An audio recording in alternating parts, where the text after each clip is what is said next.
Fala galera, beleza? Tudo em paz com vocês? Sejam todos muito bem-vindos. Começa agora a primeira live gringa de 2022. Não podia ser tão especial como vai ser, porque eu vou falar com uma figura que é um dos mais importantes personagens da nossa tão querida New Wave of British Heavy Metal. Então inscrevam-se aí, acompanhem. Nós vamos começar agora, eu vou colocar ele aqui na tela. Eu vou falar em inglês, peço que vocês acompanhem, ok? Depois, como sempre, eu vou fazer algumas legendas, a gente faz alguns cortes e estamos juntos nessa. Já estou vendo que tem o pessoal assistindo. Vou chamar então o nosso convidado, que é o senhor Barry Graham Purkis, se você preferir. Eu estou falando de Thunderstick, então eu vou começar falando inglês com ele, beleza, galera? Só ajeitar algumas coisas aqui do microfone para ficar tudo certinho. Eu vou começar uma introdução em inglês para o pessoal que está da gringa assistindo também. Vamos lá. Welcome, sir. Welcome, Mr. Barry Graham Purkis. Thanks for joining us today. Thank you very much. I'm very well, thank you. I'm currently, right up to the minute that we started talking, I'm currently mixing a track for a new Thunderstick album. Yes. First of all, I try usually be kind to my guests, so take a look. I made my background with some Kiss CDs, and I'm wearing this amazing t-shirt because I know you were a great fan of Kiss. And my first question is, are you still a great Kiss fan? Yeah, it's a band that I've grown up with, and I was really into them when I first discovered them. It was really amazing because nobody over here at that particular time had actually heard of them, and it was great to discover a comparatively unknown band for the UK. So I had this little van that I used to drive around and put my drums in the back. And I did a picture taken from the first Kiss album, the picture of Gene Simmons on the side of the van, and I freehand painted it, and it would get a lot of attention when I used to drive to different places because nobody really knew who Gene Simmons was. And this strange design on the side of the van was really good. So yeah, I am still a Kiss fan. I'm currently I'm playing there's an album in the car at the moment that Sonic Boom, the Sonic Boom album, and yeah, I still love them. This album, Sonic Boom. To one. Yeah, that's the one. Yeah, great album. I think it's when they return back to their, they've returned back to their normal, straightforward rock and roll type of sound. And Barry, do you still buy Kiss stuff like CDs and vinyl? No, Sonic Boom was the last album I bought. I must admit, I have quite an eclectic taste, so I kind of, it's a broad spectrum of a lot of music that I really enjoy. I recently got this one, the Love Gun, Japanese version. 3 or 4 days ago, I bought that. Wow, that's amazing. Great album. And do you think that is it possible to release CDs and vinyls to the band like Thunderstick? I really hope that the answer is yes to that, because I mean, I'm very much old school, and by that I mean I really like something that's in your hand and something that's tangible that you could actually hold.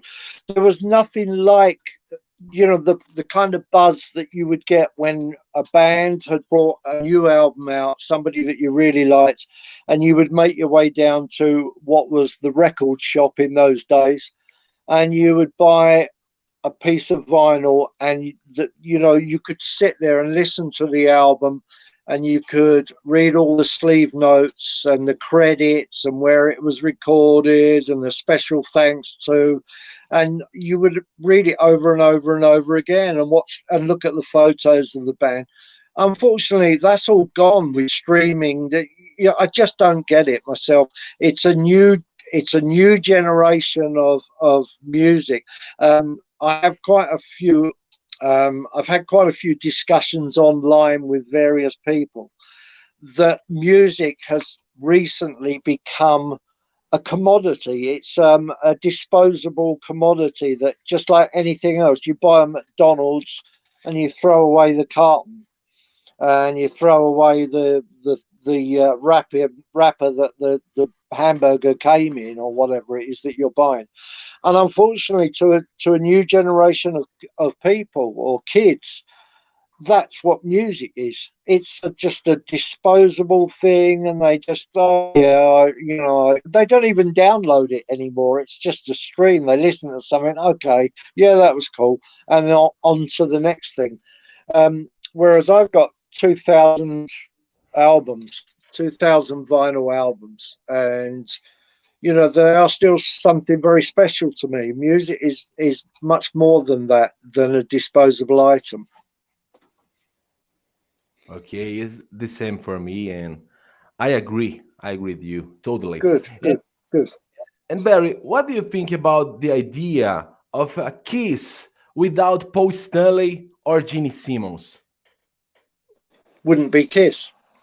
As far as I know, there's been various things, you know, saying that we're a new generation. I had a conversation with somebody regarding Thunderstick, because I'm not particularly young these days. I'm getting older all the time, and to play the drums the way that I play them, with an intensity, it gets harder.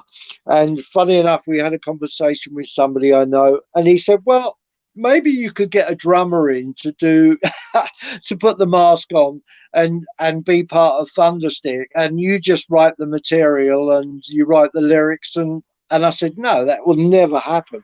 It will never happen, because it's not Thunderstick. I mean, Kiss is, I wouldn't like to say that Kiss is now Paul Stanley and Gene Simmons only, because I think the other two, Eric Singer and what's the guitarist's name? Who's the guitarist? Sorry. Who's the current? Can you hear me? Yeah, I can hear you. Who are the current guitarist and the drummers? Eric Singer. No. Eric Singer nowadays. Eric Singer and Tommy Taylor. There we go. Yeah, sorry, I couldn't remember his name. And I mean, they're just as much Kiss, because they've been with that lineup for quite a long time now, and so they are just as important as Gene Simmons and Paul Stanley. They obviously haven't got the heritage, the back catalogue that the other two guys have got, but they are just as much Kiss. I mean, especially you listen to Tommy Thayer, the way he plays very much like Ace Frehley. You know, his licks and the way that he actually plays his lead lines are very Ace Frehley. Yeah, and it's not possible to think about the band Thunderstick without Barry Graham Purkis. Yeah, it's not possible. Thank you. Yeah, I 100% agree. And my good friend Val Simmons, the hugest fan of Kiss that I know, is asking you what do you think about Eric Carr, the former drummer of Kiss? I think he was a great drummer. He had a great style, and he was just as important as Peter Criss was. Peter Criss was different, had a completely different style than Eric Carr, and Eric Carr was, I believe, a lot more, in my opinion, he was a lot more technical. And he's very very, as a lot of people would say, that he's, you know, he's been, music is a worse off place without him, unfortunately. Okay, and well, that's okay about Keys. Let's talk a little bit about Iron Maiden. Okay, Thunderstick. Okay, Mr. Barry. Here in Brazil, okay, here in Brazil, a few people know that you were an Iron Yeah, Maiden's drummer. Yeah, for a few months in 1977, I think. Uh, how that's did correct. Steve Harris come to you to get you in the band? He didn't come to me. I went to them. There used to be a publication, a music publication called the Melody Maker, and for a lot of people, it was like you know, the go-to place to see if there were bands advertising for musicians, and musicians would also advertise looking for a band. Up until that point, I had been playing in Sicily. I'd been living in Sicily with a band over there and playing, and I'd just come back to the UK, and I was looking for a band. We had been touring a lot in Sicily. We toured throughout Italy and Sardinia and Greece. And when I came back, I wanted to find a band that had the same kind of commitment, and made advertising, and I answered an advert, as simple as that. And I kind of showed up along with other hopefuls, and I got the job. Okay. And Barry, what's the most vivid memory of your Iron Maiden's experience?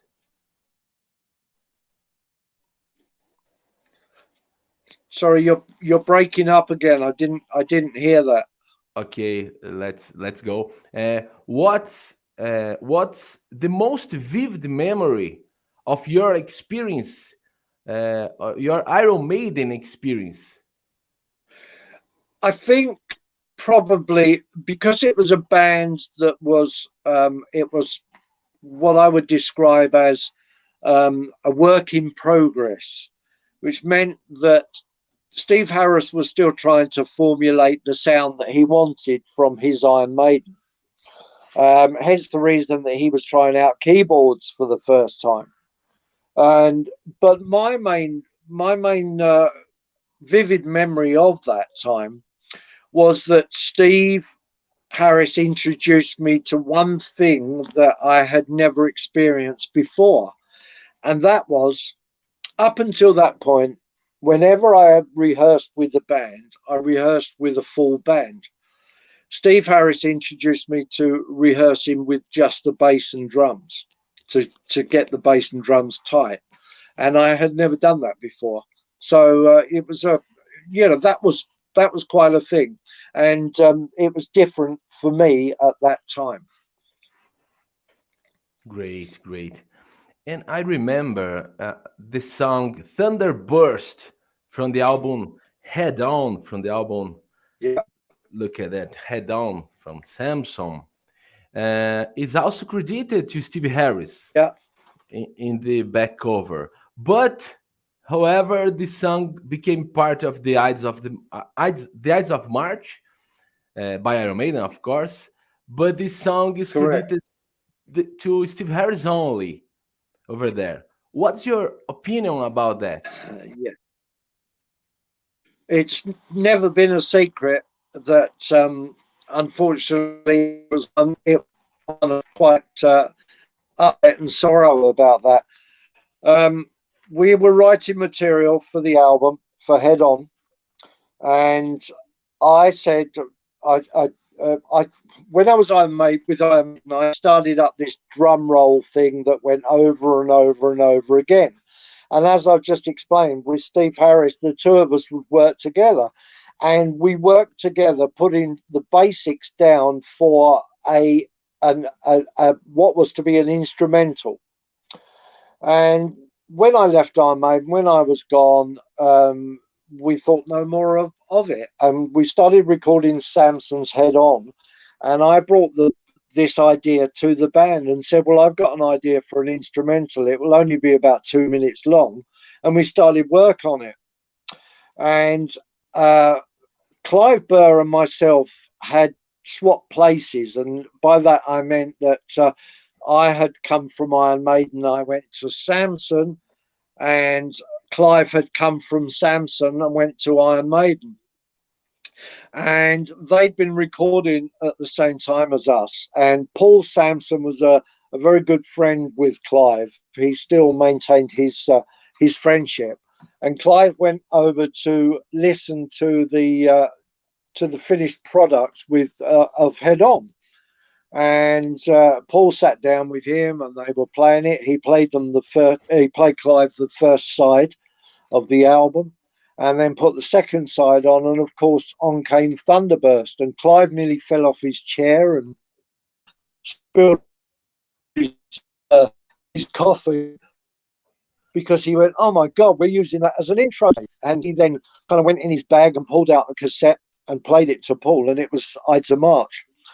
So at a little later time, I got summoned to EMI, and there was Rod Smallwood and Steve Harris and various members of EMI, and I was told that in no uncertain terms that Steve Harris would receive 50% of the songwriting of Thunderburst, and I would receive nothing from any of the songwriting regarding the other part of the other side to Thunderburst, which was Ides of March.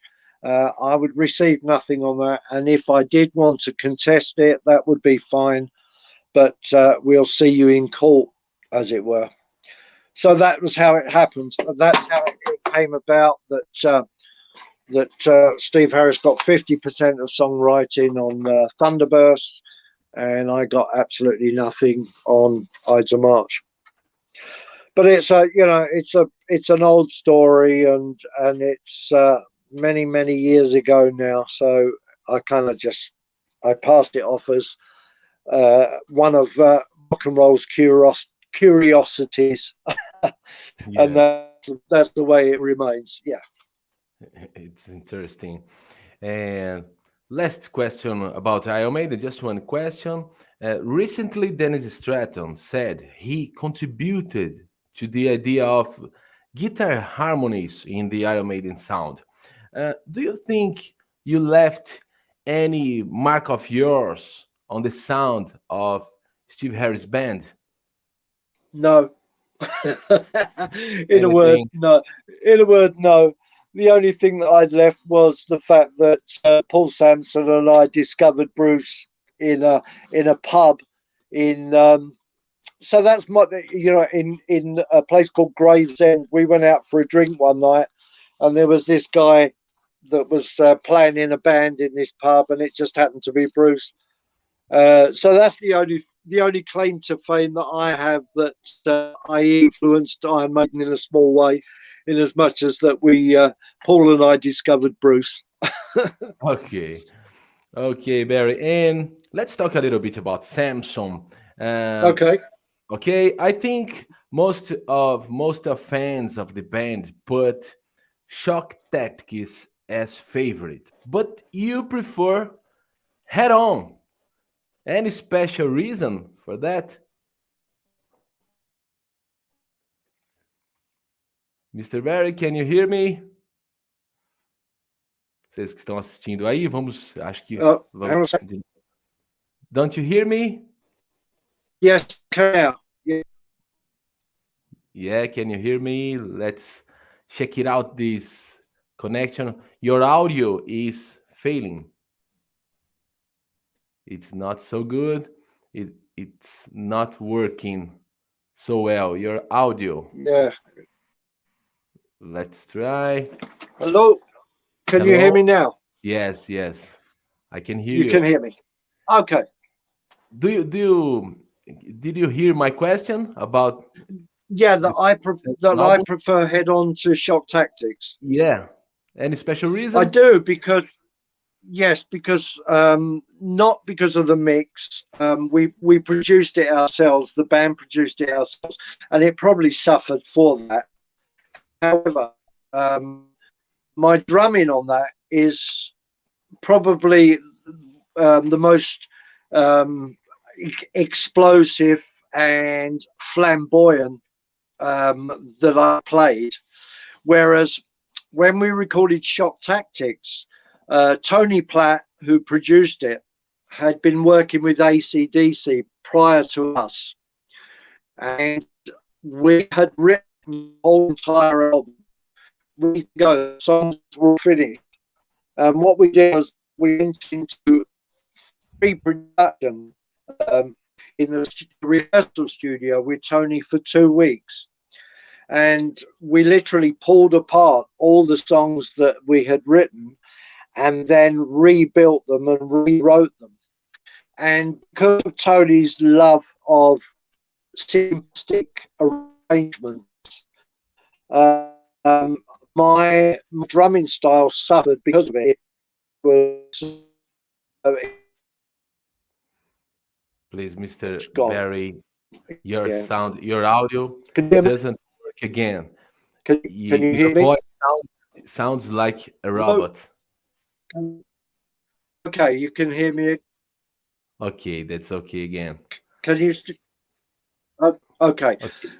Yeah, if you listen to both albums side by side, they are like two different drummers, completely different. And yes, the production on Shock Tactics was better than that of Head On. I still favor Head On because of the way that I played on that album.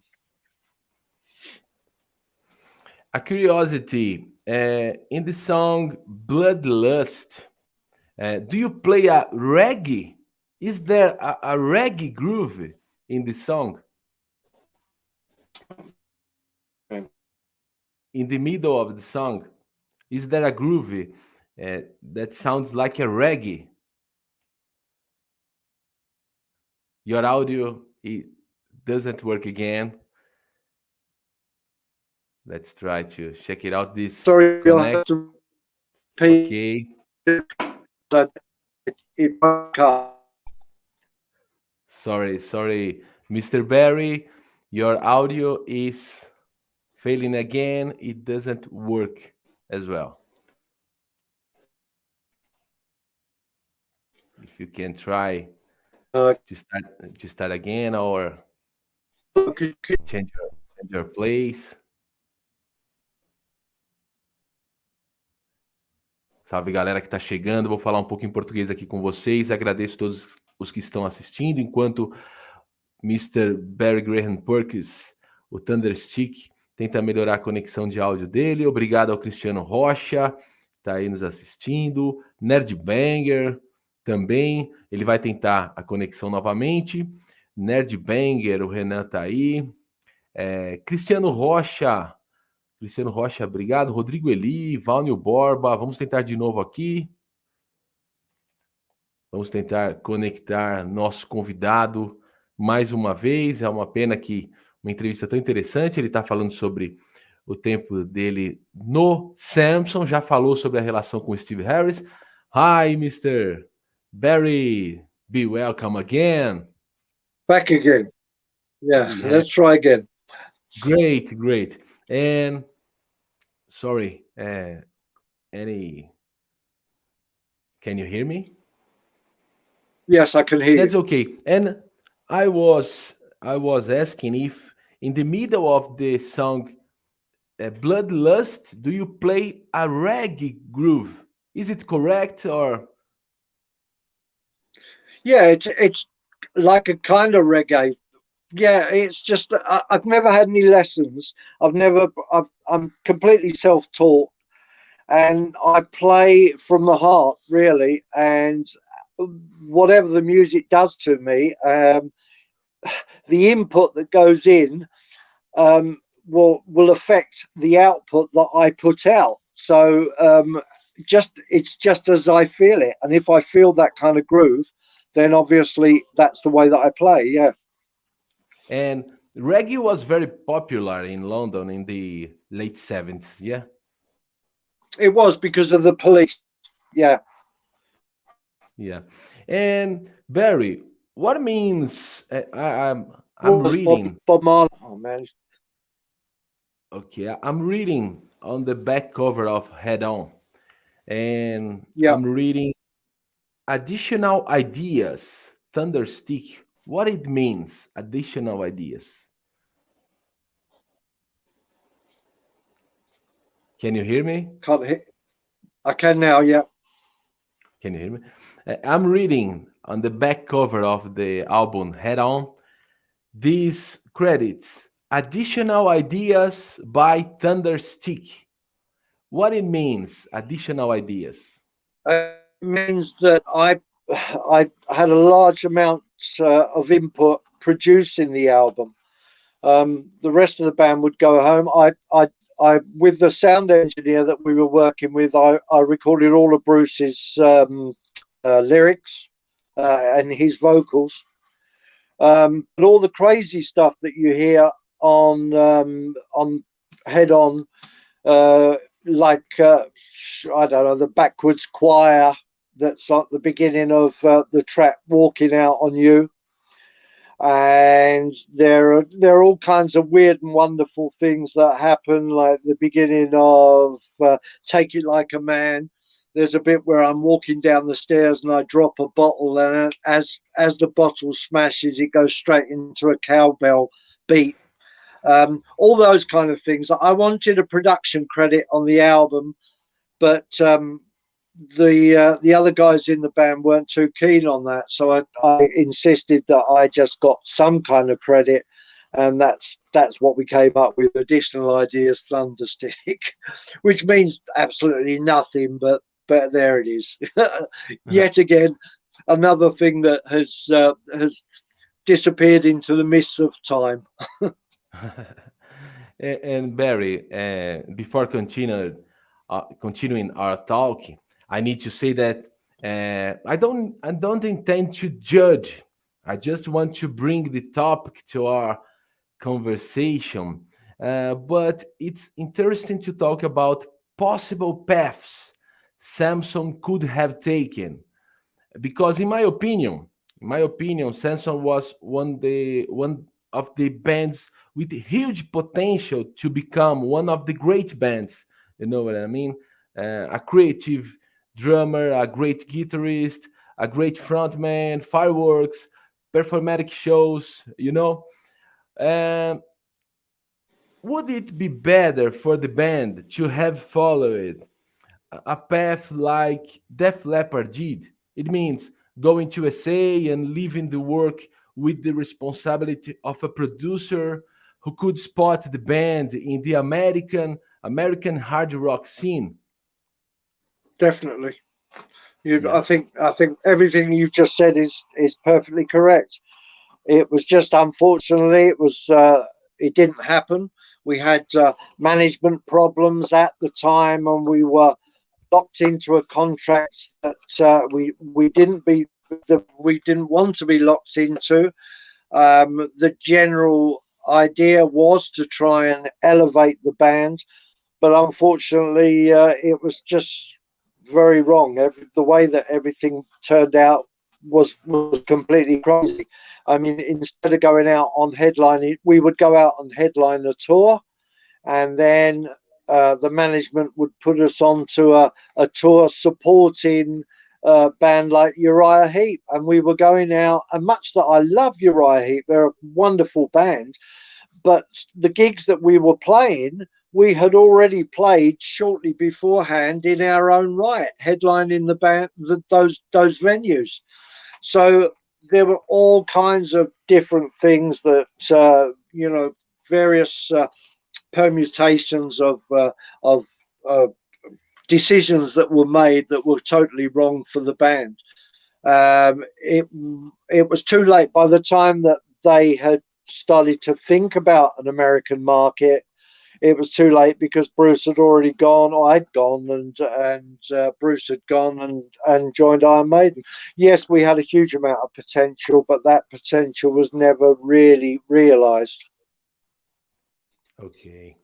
And I made a series of 3 videos with reviews of the first 3 albums of the band and the band Samson. And in my opinion, Yeah. it was a great band. But whenever the band takes a step forward, something bad happens in business.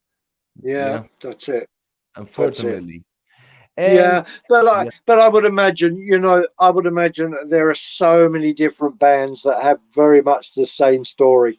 That they had the potential, and they could have really gone to places, but never did. So it's just one of those things. yeah. You are a big Kiss fan, and Bruce Dickinson was a fan of Arthur Brown. Uh, did you? Some. Yeah, did you and Bruce talked a lot about the theatrical performances on stage? Well, believe it or not, a lot of the theatrical side of things, we'd already done as a 3-piece before Bruce joined. And so, you mentioned Arthur Brown. Wow, I love Arthur Brown. Amazing, it's amazing that he's still going and still, out there touring and going strong. So that's incredible. But yeah, Bruce and I had very similar tastes in our love of various vocalists, and I always loved theatrical rock. I mean, my Alice Cooper. Brilliant. You need brilliant. Yeah, you need to say no more than Alice Cooper. And I loved bands like the Tubes because of what they brought, the energy and the musicianship, but the show that they put on as well. I love those kind of bands, and I always think that you've got to help. You've got to give fans their money's worth. If they're paying money out to go and see a band, I don't think that a lot of fans want to go out there and just see people turning up with their old t-shirts on and their old jeans, and they just get on stage and they play their material like that. I know that there's room for all that. There are so many bands out there that perform like that, and I'm not dismissing them at all, because it's all in the music and the musicianship. But I've always been of the opinion that I like bands that are larger than life, And when you go and see an Alice Cooper show, it's a show, and you come away with really fond memories of what you've just watched, and they will stay with you for life. Much the same as kids that go and see Iron Maiden these days. They of course they go to see the band and they go to listen to the material, but it's not just that. It's the whole experience that is the thing. The fact that you've got these huge, great big inflatables and eddies and, back projection and flames and smoke and all that, that's the whole deal, isn't it? So bands like Kiss, Alice Cooper, the Tubes, for me, were always, I love the fact that they put their money back into the show. And I read that this discussion about show theatrical ideas was the reason for you leaving Samson. Is it true? Yes, it's true. It's true? Yeah. Unfortunately, yeah. Well, what I've just said, unfortunately, was the way that it happened. Was that I wanted to continue pushing the theatrical side of it, and at the time, whenever there was an interview, a lot of the journalists would speak about Thunderstick. They would write about Thunderstick and the character and what I got up to on one thing and another. And it came to the point where Paul and I believe Bruce did an interview, And the guy that was doing the interview asked about Thunderstick, and they both said, well, look, Thunderstick has all been very, the image and the character has been very good for the band, but now we want to be written about as musicians. We want the journalist to write about the song quality and what have you. We don't want to hear about Thunderstick this and Thunderstick that. And unfortunately for me, when they did this last interview, the guy that wrote it, it was for Kerrang. The guy that wrote it then decided that he wanted to put little teeny Thunderstick pictures all the way down to every paragraph that was written in the interview. And when Paul and Bruce saw it, there was heated, there wasn't arguments, there was heated discussion, let's put it that way. And we then played the Marquee, which was a famous club in London. And that went on to just what I've just been thinking about, the routines and issues. Mr. Barry. And I was the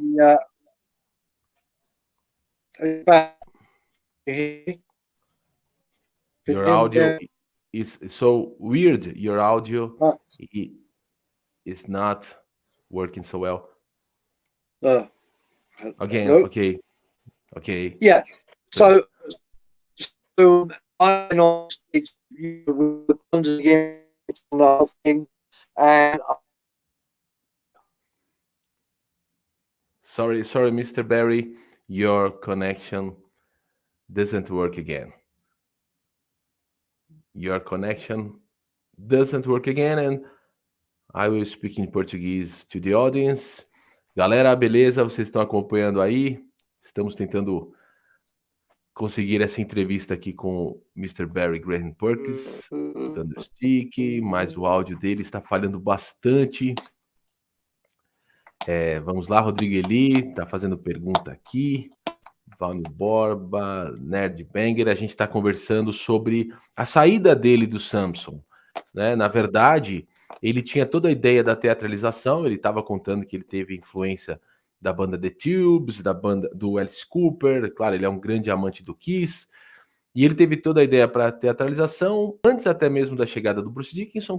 Claro que o Bruce é um grande fã do Arthur Brown, que também usava essas teatralizações nos shows, na banda The Crazy World of Arthur Brown. Vamos lá. Hi, Mr. Barry. That's okay again. We're back in. Please.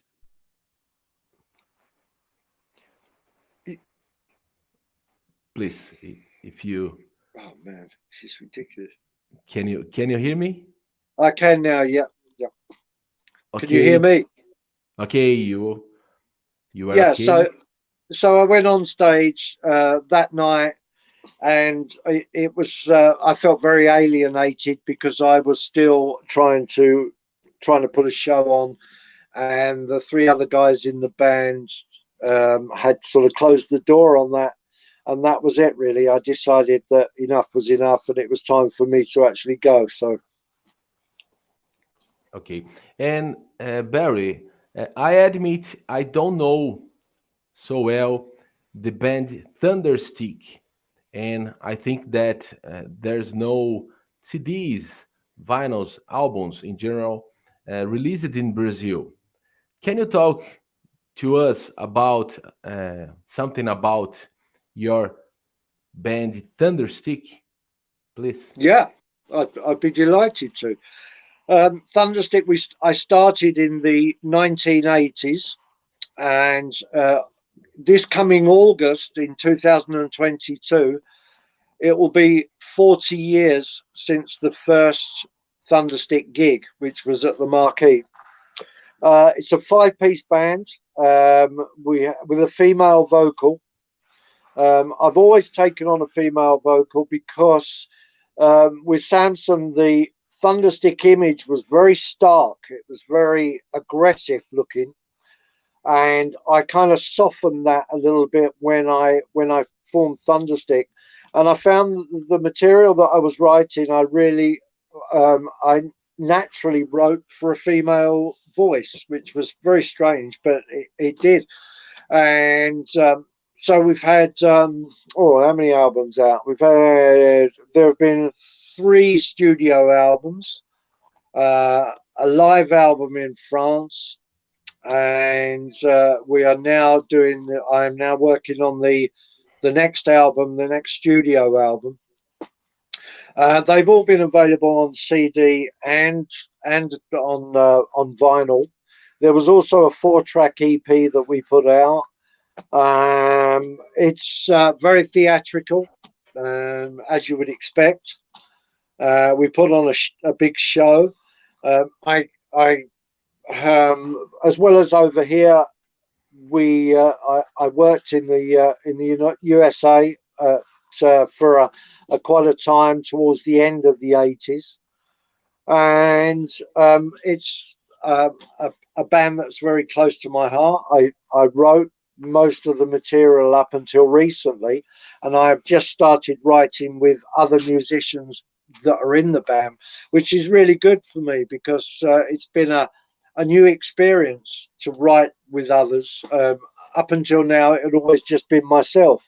In the 80s, I wrote the material, and it's ongoing, and we have shows up in the UK for this coming year, hopefully, all being well, COVID permitting, and would love to be able to get to South America and USA would do it.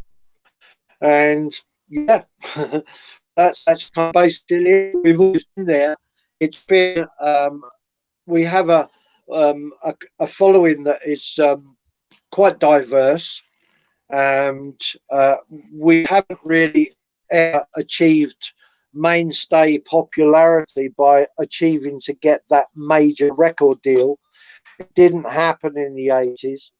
We tried to get a major deal, but it didn't. We ended up with independent labels, because they are very limited in their finances. They can only do so much promotion and manufacturing, etc. And now the music business is totally different now. It's a completely different world. It doesn't really matter so much these days as to whether you have a major label investing in you. But in the past, it was all about that. You would go out and find a manager, and the management would hopefully put finance into the band to be able to try and raise the profile of the band.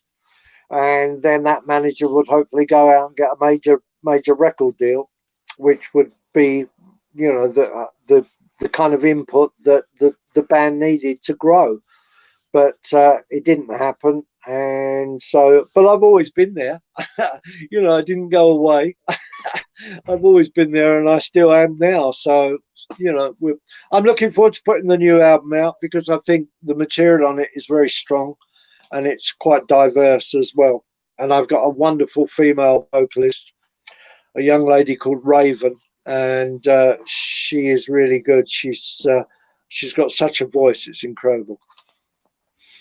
Yeah, as you said, at the 80s, the bands wanted to impress a record label, to get money to records, and go on good tours and have a good marketing structure.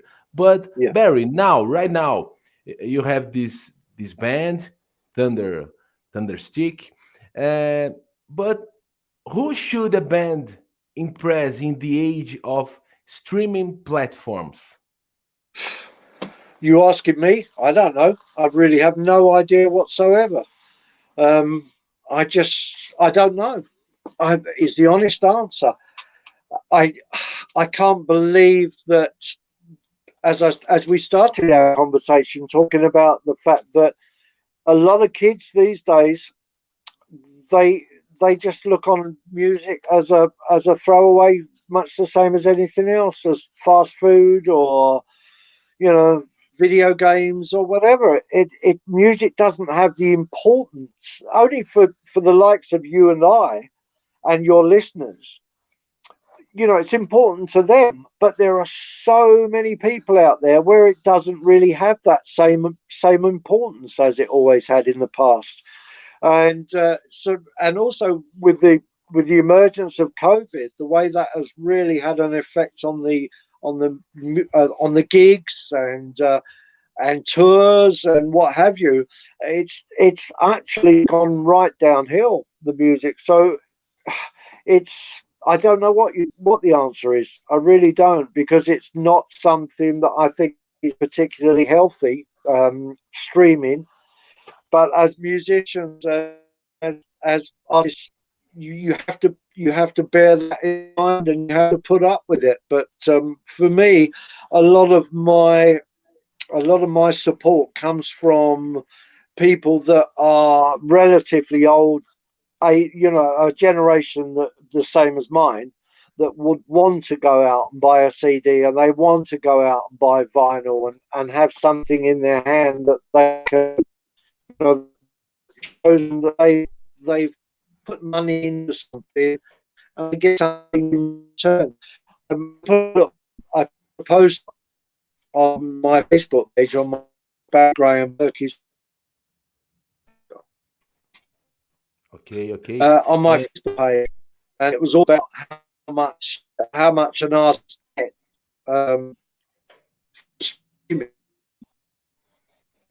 Okay, Mr. Barry. Again, Mr. Barry, and okay.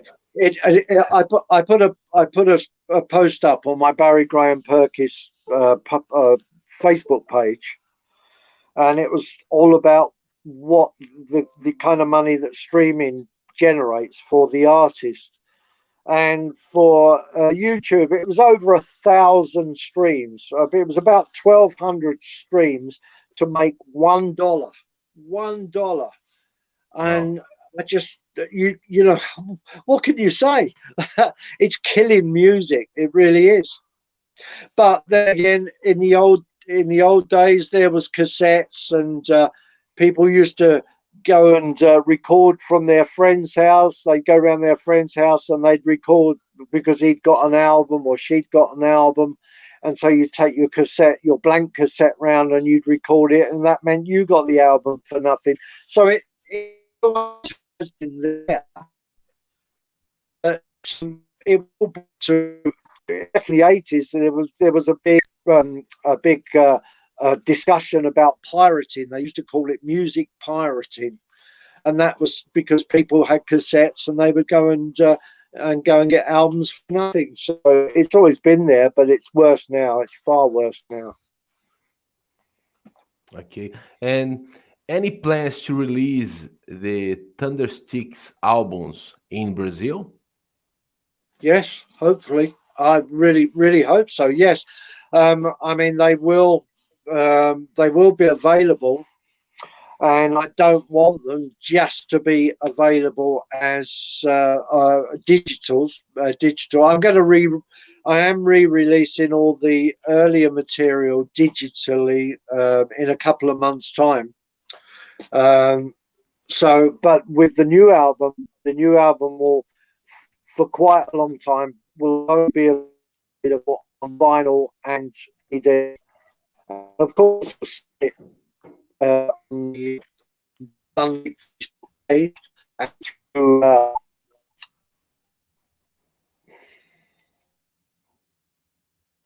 Mr. Barry, okay, I think that your audio doesn't work, but we can talk about. Okay, hi, can you hear me? Okay. And by this time, I know you have to go out. And Mr. Barry, feel free to say anything I've forgotten to say, and send a message to the Brazilian fans, please.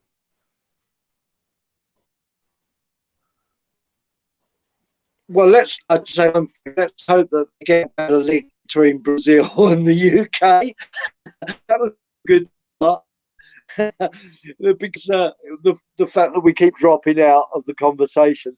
I really thoroughly, from the bottom of my heart, I would like to say a big thank you to people like yourselves that show interest in Thunderstick and the heritage and the history that of Thunderstick, Samson and Iron Maiden. Vamos lá agora, na mensagem final, a conexão do Barry caiu novamente, ele deve estar, ali eu não perguntei onde ele está ali da Inglaterra, mas deve estar numa parte em que a conexão não está boa, e eu tinha dito a ele para ele ficar à vontade para fazer uma mensagem final, falar de algo que eu possa ter esquecido. Hello, Mr. Barry, again. Can you hear me? I can hear you. Can hear you. Okay, let's try. Okay, you can hear me. Well, that's good. I was just saying that. Doesn't work, Mr. Barry. Your connection, your internet connection, it's not so good. It doesn't work as well. Let's try. I can't hear you as well. Bem, eu estava falando com ele, deixei ele falar por uma mensagem final. Ele estava agradecendo os fãs brasileiros que têm interesse na história, que têm interesse na banda Thunderstick. Hi, again, Mr. Barry Graham Purkis. Can you hear me? Hi.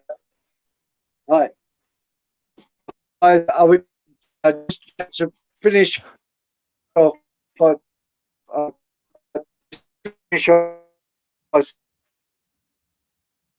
Okay. Hopefully, one day. Okay, Mr. Barry Graham Purkis, Thunderstick. As soon as possible, I hope to see you in São Paulo, in Brazil, with this band, Thunderstick. And I will be in the front row, okay? Okay, as soon as possible. And I'm okay. And I am inviting you to another interview. The doors are open to you, okay? Thank you very much. Take care. Love to you all. Thank you so much. Thank you so much. See you later. Thank you so much, Mr. Barry Graham Purkis. Yeah. Galera, obrigado vocês que assistiram aí até o final. Essa live vai ficar no canal. Ele falou algumas coisas muito interessantes. É uma pena que ele deve estar no interior da Inglaterra, como já aconteceu com outros artistas da New Wave of British Heavy Metal que eu já entrevistei aqui. A conexão não estava boa. Eu tentei de qualquer forma salvar esta entrevista, porque, queira ou não, a gente tem que aproveitar quando a gente consegue falar com os caras. A agenda da gente é sempre corrida, muitas atividades, a deles também, e eu aproveitei. Bom, eu falei no começo da banda, eu falei até em tom de brincadeira, que eu quero ser muito gentil com os meus convidados, então por isso eu trouxe aqui esse cenário com os meus CDs, alguns dos CDs do Kiss. Tem CD pra caramba aqui, galera, tem... Eu sou essa criatura em extinção que compra CDs, né? E eu coloquei aqui porque eu sei que ele foi um grande fã do Kiss, isso está nas biografias, e eu perguntei se ele continua sendo um grande fã. Ele disse que sim, a gente conversou, ele nem lembrava o nome do guitarrista do Kiss, mas o áudio estava ruim.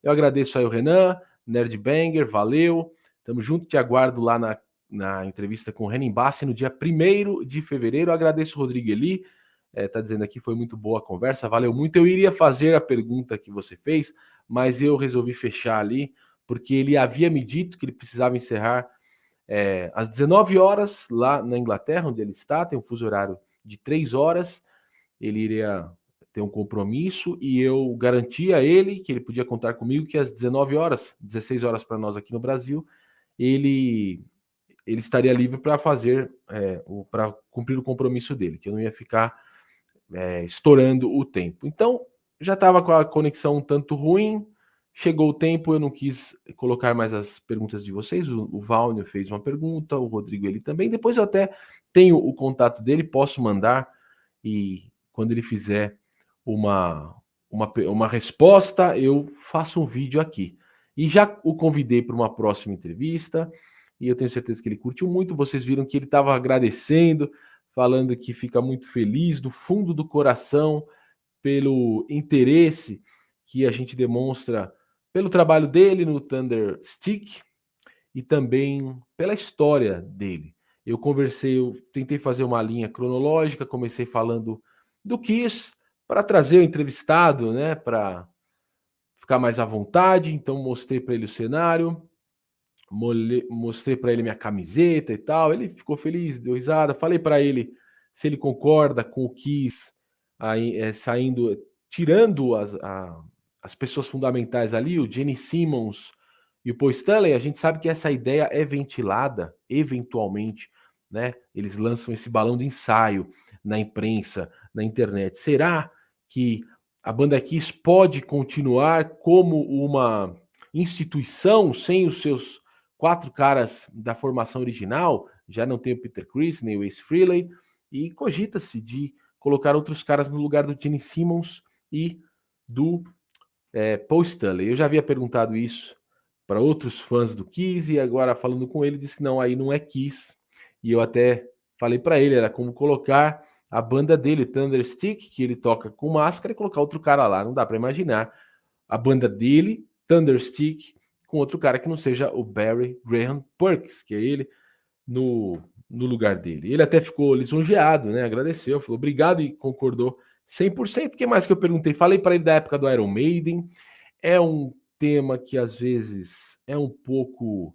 A gente tem que meio que pisar em ovos para conversar com os caras, porque já existia uma competição muito grande na época entre o Samson e o Iron Maiden. Uma competição que eu acho saudável. Os caras disputavam espaço, os caras tinham que impressionar gravadoras, público, assessores de imprensa, porque ali havia um funil.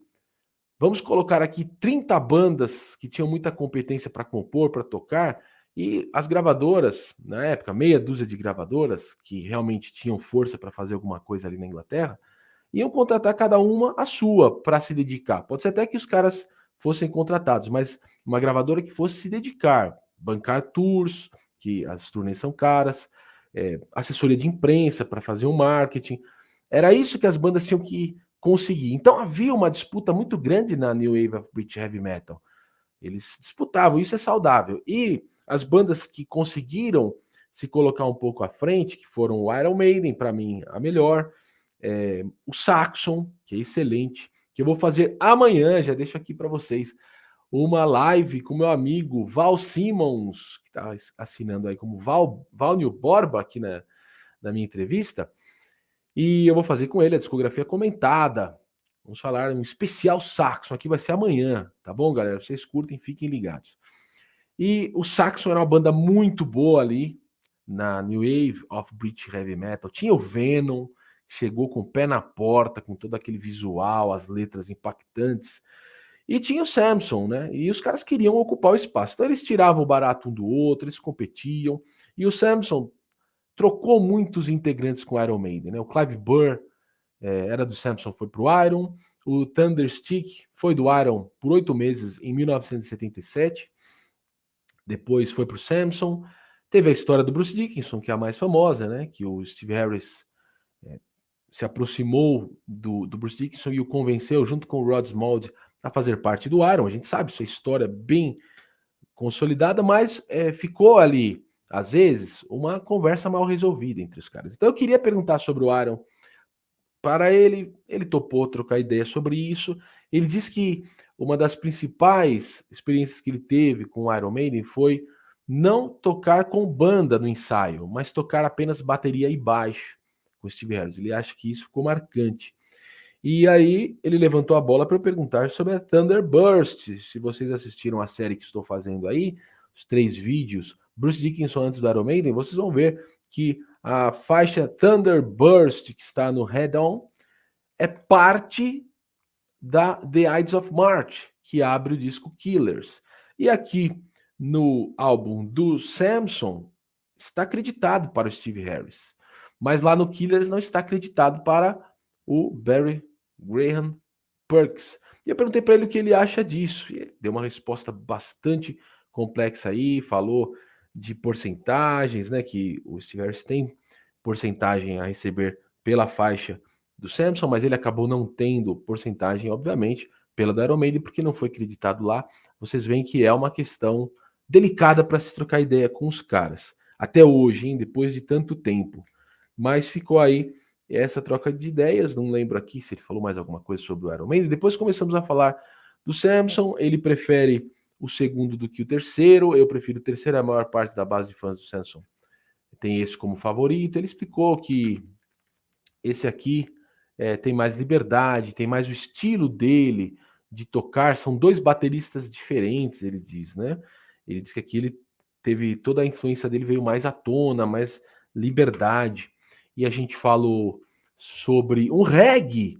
Eu falei nas séries que na Bloodlust tem uma passagem de reggae. E ele até que considerou que sim, porque o reggae era muito popular na Londres do fim dos anos 70, quando os caras estavam compondo, fazendo as músicas deles. Claro que esse disco é de 81, mas a ideia ficou.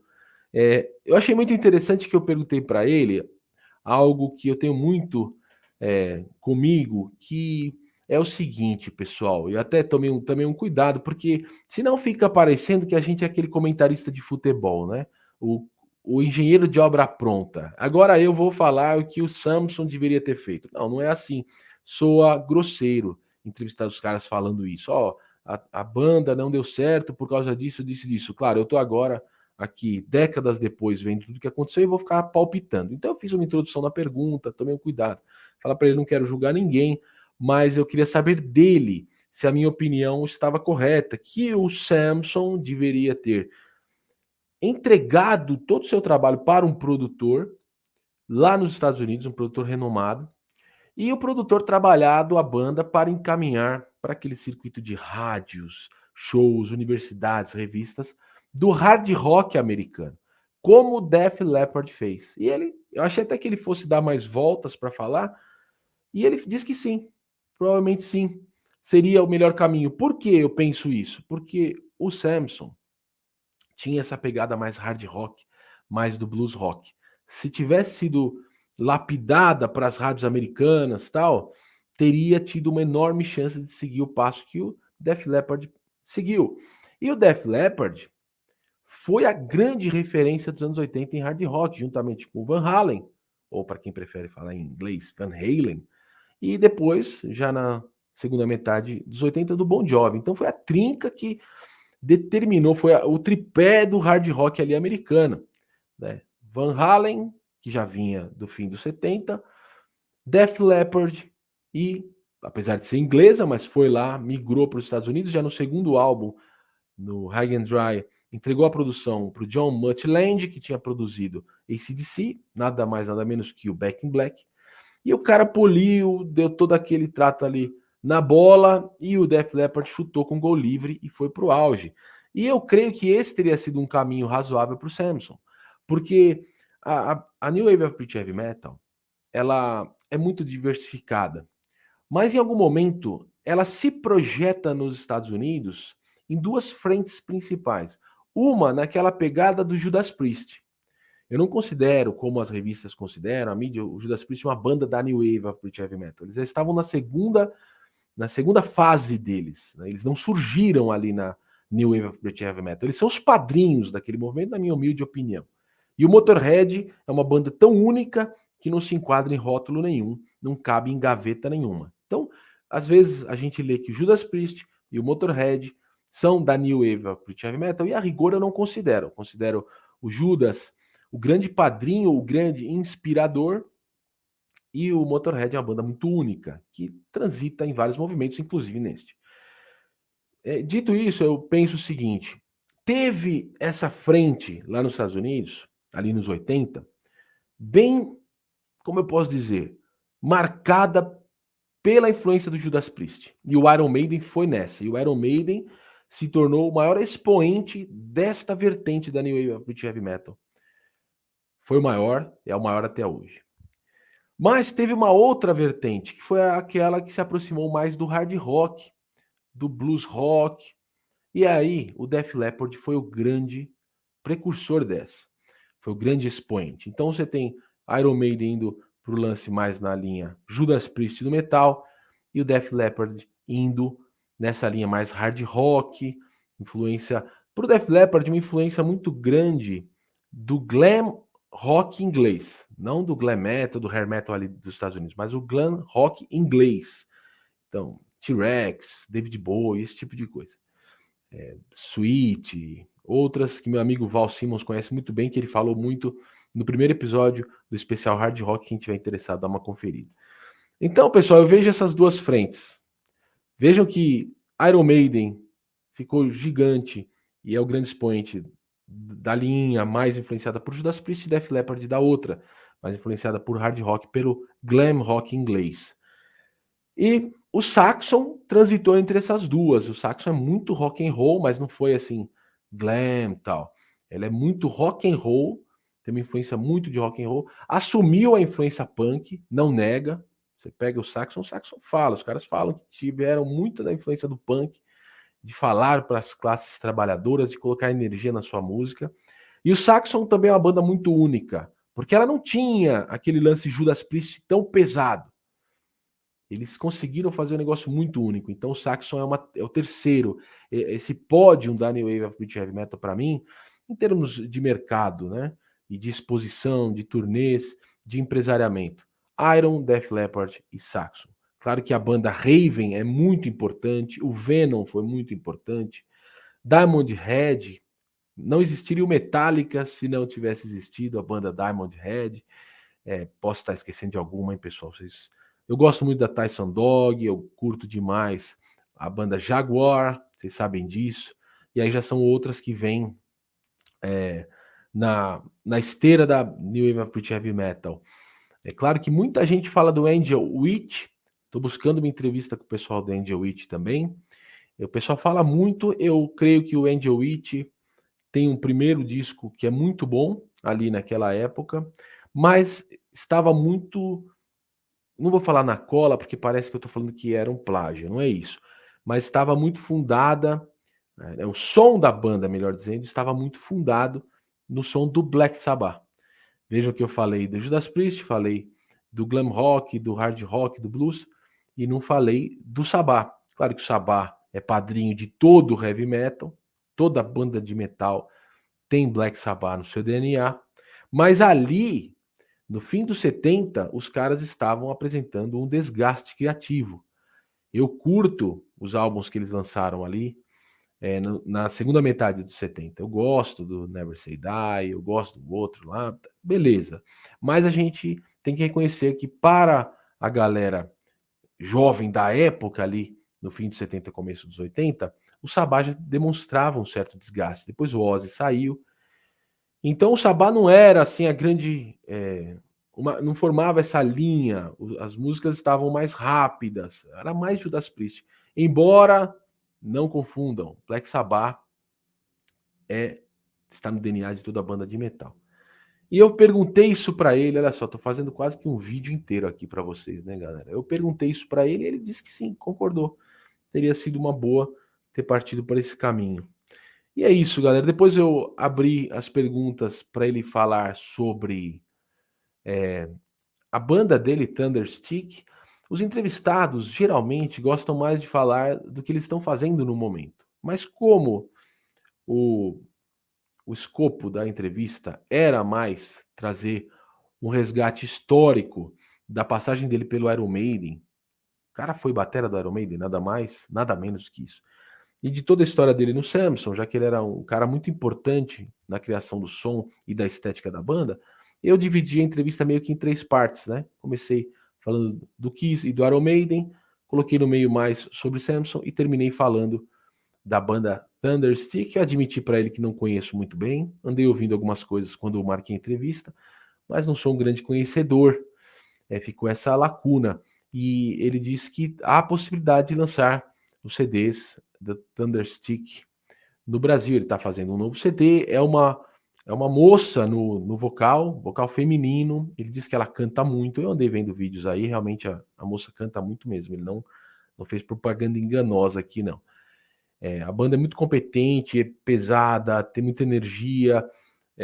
Ele é muito influenciado pelo Keith Moon, do The Who, tem muito essa pegada. Obviamente, pelo Kiss, ele tem aquele jeitão de tocar do Peter Criss, um pouco meio anárquico, jogando bastante nos tons. É uma influência para ele. E ele também demonstra aí que faz um lance assim que parece muito também o hard rock inglês dos anos 70 e 80, que ele disse quando explicou o som da banda dele, que é o que ele realmente curte. E ele demonstrou uma visão muito crítica a respeito da indústria musical atualmente. Eu levantei essa bola para ele quando ele já estava falando, né, que hoje está muito difícil, as novas gerações não querem acompanhar a música com mais profundidade. E a música para as novas gerações é algo descartável, dispensável. Ele explicou isso de uma maneira bastante crítica. Eu levantei a bola para ele. Eu falei: olha, na época dos 80, da New Wave of British Heavy Metal em especial, as bandas queriam impressionar empresários, gravadoras, para ter uma boa estrutura de marketing, de turnês. E agora, tem que impressionar quem na era das plataformas de streaming? E ele diz: não sabe, também não sabe. Ele não sabe o que fazer. Aí ele explicou que para ganhar $1 nas plataformas de streaming, a banda precisa ter 20 mil, foi isso que ele falou, 20 mil views. Então, a cada 20 mil views, $1. Então, imaginem só quantas views uma banda precisa fazer nas plataformas de streaming para ter uma renda suficiente para bancar equipamentos, para bancar turnê, para bancar toda a produção do audiovisual, para sustentar a vida dos seus integrantes. É inviável, ele falou. Os caras estão matando a música com esse modelo de negócios. Então ele estava falando isso já na terceira parte da entrevista. Foi aí que a conexão ficou ainda pior. Eu resolvi caminhar para o final. Já estava batendo às 9 horas lá na Inglaterra, às 19 horas, melhor dizendo, que é o momento que ele precisava sair para o compromisso. Pessoal, acho que fiz aqui um apanhado geral da entrevista.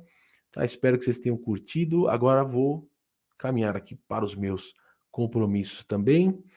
Acompanhem que amanhã eu falo com Val Simmons, meu grande amigo que participa aqui do canal como convidado. Já fizemos 3 episódios do especial Hard Rock, muito interessante, vocês saberem como surgiu o hard rock lá nos anos 70 na Inglaterra, depois virou glam metal nos 80 nos Estados Unidos. Val Simmons fez esse especial, procurem aí, galera. É didático, é muito bom esse resgate da história. O Val Simmons é uma enciclopédia naquilo que ele fala. E ele é meu convidado de amanhã. Eu vou falar sobre o Samson. Já conheço bem a banda, conheço a música, a discografia, já tive a discografia inteira, vendi tudo. Eu vendi todos os meus CDs do Samson. Agora eu venho comprando alguns. Baita arrependimento. Eu tenho poucos arrependimentos, né? Mas esse aqui, eu fiquei, meu remorso aí. No remorse, no regrets, né? Como dizem os caras do rock. E além disso, pessoal,